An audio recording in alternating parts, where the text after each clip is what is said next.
प्यारे दर्शकों नमस्कार। तारीख है आज 17 फरवरी 2026, दिन मंगलवार, हिंदी तिथि फाल्गुन माह कृष्ण पक्ष अमावस। आइए नजर डालते हैं हमारे प्यारे राज्य उत्तराखंड की तमाम बड़ी खबरों पर।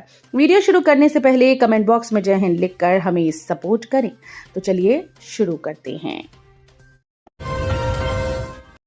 प्रदेश की बुजुर्ग महिलाओं का सहारा बनेगी सरकार, योजना का ड्राफ्ट किया जा रहा तैयार, चल रहा सर्वे।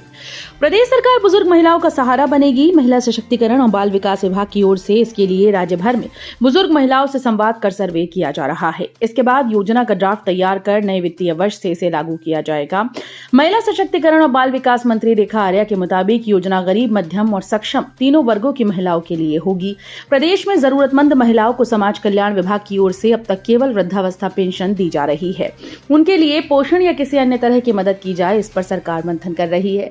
विभागीय अधिकारियों का कहना है कि इन महिलाओं के लिए पीएम पोषण योजना के तहत आसपास के स्कूल्स में पके गर्म भोजन की व्यवस्था की जा सकती है। एक बार फिर बदलेगा मौसम, कई जिलों में बारिश और बर्फबारी के आसार। उत्तराखंड के पर्वतीय जिलों में मंगलवार से फिर मौसम बदलने के आसार हैं। मौसम विज्ञान केंद्र की ओर से जारी पूर्वानुमान के अनुसार 17 फरवरी को उत्तरकाशी, चमोली, रुद्रप्रयाग, बागेश्वर और पिथौरागढ़ जिले में हल्की बारिश व बर्फबारी की संभावना है। खासकर प्रदेश के 3000 मीटर से अधिक ऊंचाई वाले इलाकों में बर्फबारी हो सकती है। इसके अलावा प्रदेश के अन्य हिस्सों में मौसम शुष्क रहेगा।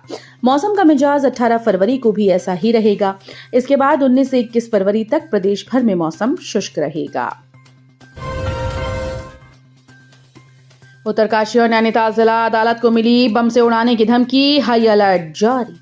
उत्तराखंड के उत्तरकाशी और नैनीताल जिला अदालत को बम से उड़ाने की धमकी दी गई। मामले की जानकारी पर कोर्ट में हड़कंप मच गया। धमकी मिलने के बाद प्रशासन और सुरक्षा एजेंसीज में सनसनी फैल गई। न्यायालय को भेजे गए संदिग्ध ईमेल में परिसर में आरडीएक्स और आईईडी लगाए जाने का दावा किया गया। सूचना मिलते ही पुलिस और सुरक्षा एजेंसीज अलर्ट मोड पर आ गईं और परिसर को खाली कराकर तलाशी ली जा रही है। प्राप्त जानकारी के अनुसार अज्ञात ईमेल आईडी से भेजे गए इस मेल में दावा किया गया कि न्यायालय परिसर में 12 आरडीएक्स आधारित आईईडी लगाए गए हैं, जो दोपहर करीब 12:15 बजे विस्फोट कर सकते हैं। 19 अप्रैल से शुरू हो रही चारधाम यात्रा, गढ़वाल आयुक्त ने व्यवसायियों के साथ की बैठक। इस वर्ष चारधाम यात्रा 19 अप्रैल से शुरू हो रही है। यात्रा की तैयारी को लेकर गढ़वाल आयुक्त विनय शंकर पांडे ने 4 ट्रांजिट कैंप में चारों धामों के होटल एसोसिएशन के पदाधिकारियों, ट्रांसपोर्टर, टूर ऑपरेटर और डंडी कंडी व्यवसायियों के साथ बैठक की। बैठक में संगठन के पदाधिकारियों ने गढ़वाल आयुक्त को कई सुझाव दिए। होटल व्यवसायियों ने धामों में यात्रियों की संख्या की वैधता खत्म करने, यात्रियों के पंजीकरण में न्यूनतम शुल्क तय करने की मांग की।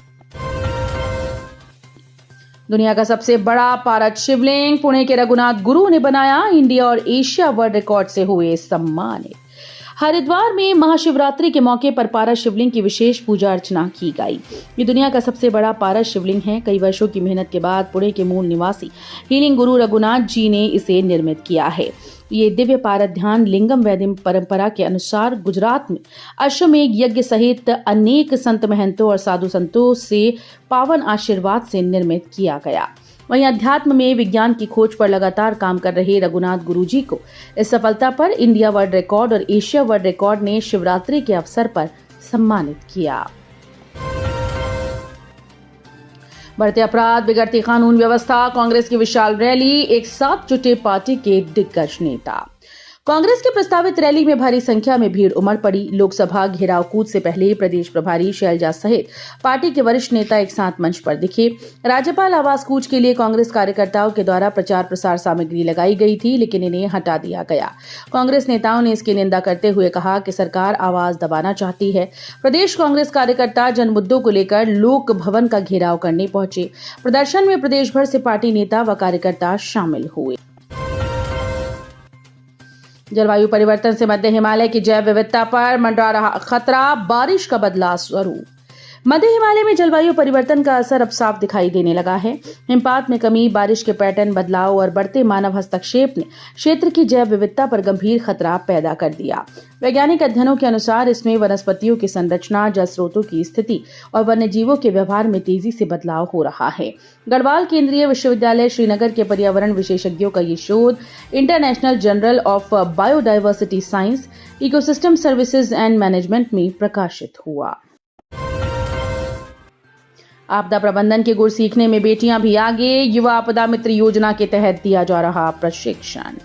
आपदा प्रबंधन के गुर सीखने में बेटियां भी बेटों के करीब हैं। विभाग की ओर से युवा आपदा मित्र योजना के तहत युवाओं को प्रशिक्षण दिया जा रहा है। इसमें 1826 युवाओं ने प्रशिक्षण प्राप्त किया, जिसमें 874 बेटियां शामिल हैं।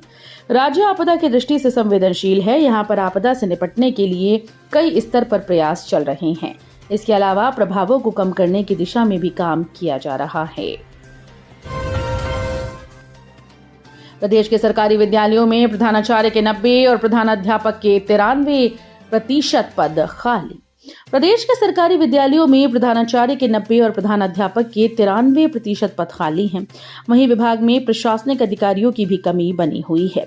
यही वजह है कि एक अधिकारी पर 3 जिम्मेदारियां हैं। ऐसे में इस साल 2 निदेशक सहित 14 अधिकारी सेवानिवृत्त होने से समस्याएं और गंभीर हो सकती हैं। प्रदेश के सरकारी इंटर कॉलेजेस में प्रधानाचार्य के 1385 में से 1250 पद खाली हैं। यही हाल सरकारी हाई स्कूल का है, जिनमें 910 में से 850 पदों पर प्रधानाध्यापक नहीं हैं। बीआरओ ने विषम परिस्थितियों में मार्ग किया सुचारू। फरवरी में ही आदि कैलाश तक खुली सड़क। पिथौरागढ़ जिले के धारचूला में व्यास घाटी स्थित आदि कैलाश मार्ग को बीआरओ ने विषम परिस्थितियों में यातायात के लिए खोल दिया है। बीती 23 जनवरी को हुई भारी बर्फबारी के चलते गुंजी से जोलिंगकांग 14,500 फुट तक सड़क बंद हो गई थी। सड़क पर 8 से 10 फीट तक बर्फ जमा हो गई थी। गुंजी से कुटी तक 16 किलोमीटर सड़क को पहले खोल दिया गया। अब कुटी से जोलिंगकांग 20 किलोमीटर सड़क भी खोल दी गई। बीआरओ की 65 आरसीसी ग्रिफ के ओसी लेफ्टिनेंट कर्नल अखिल कौशल के नेतृत्व में सड़क खोलने का कार्य शुरू किया गया। गुलदार के आतंक से सहमा ये इलाका। घर के आंगन से कुत्ते को उठा ले गया। सीसीटीवी में कैद हुई घटना। उत्तराखंड में ऋषिकेश के छिद्दरवाला ग्राम पंचायत में गुलदार का आतंक एक बार फिर से बढ़ता नजर आ रहा है। बीते कुछ दिनों से गुलदार की आबादी वाले इलाकों में बढ़ती आवाजाही ने ग्रामीणों की चिंता बढ़ा दी। लोग भय और असुरक्षा के माहौल में जीवन यापन करने को मजबूर हैं। गुलदार ने एक घर के आंगन से कुत्ते को उठा लिया। पूरी घटना घर में लगे सीसीटीवी कैमरे में कैद हो गई। फुटेज में साफ देखा जा सकता है कि गुलदार अचानक आंगन में आता है और कुत्ते को अपने जबड़े में दबोच कर ले जाता है। घटना के बाद क्षेत्र में दहशत और आक्रोश का माहौल बन गया। दुष्कर्म के 2 आरोपियों को हाईकोर्ट से बड़ी राहत। एचसी ने दिए रिहाई के आदेश। यह है पूरा मामला। उत्तराखंड उच्च न्यायालय ने सामूहिक दुष्कर्म के एक मामले में 2 आरोपियों को दोष सिद्धि को रद्द कर दिया। न्यायमूर्ति रविंद्र मैठाणी और न्यायमूर्ति आशीष नैथानी की खंडपीठ ने 12 फरवरी को सुनाए अपने फैसले में। हालांकि अपहरण के मामले में एक आरोपी की दोष सिद्धि को बरकरार रखा। आरोपियों ने हल्द्वानी के बनभूलपुरा क्षेत्र में 2018 में हुई घटना के संबंध में निचली अदालत के 2019 के निर्णय को चुनौती देते हुए अपीलें दायर की थी।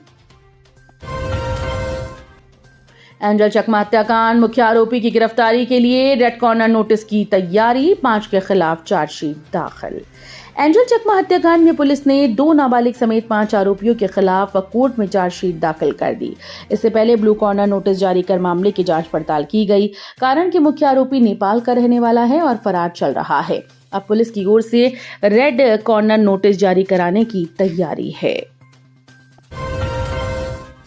उत्तरकाशी में भीषण हादसा। नियंत्रित होकर गहरी खाई में गिरी कार। 4 लोग थे सवार। मची अफरा तफरी। उत्तराखंड के उत्तरकाशी में भीषण हादसा हुआ, जहां एक बोलेरो गाड़ी अनियंत्रित होकर खाई में जा गिरी। हादसे के दौरान वाहन में 4 लोग सवार थे। बताया गया कि वाहन देहरादून से मोरी की ओर जा रहा था। इस बीच ये दर्दनाक हादसा पेश आया। मौके पर अफरा तफरी मच गई। तो ये थी उत्तराखंड की बड़ी खबरें। हम मिलेंगे अगले बुलेटिन में। तब तक के लिए धन्यवाद।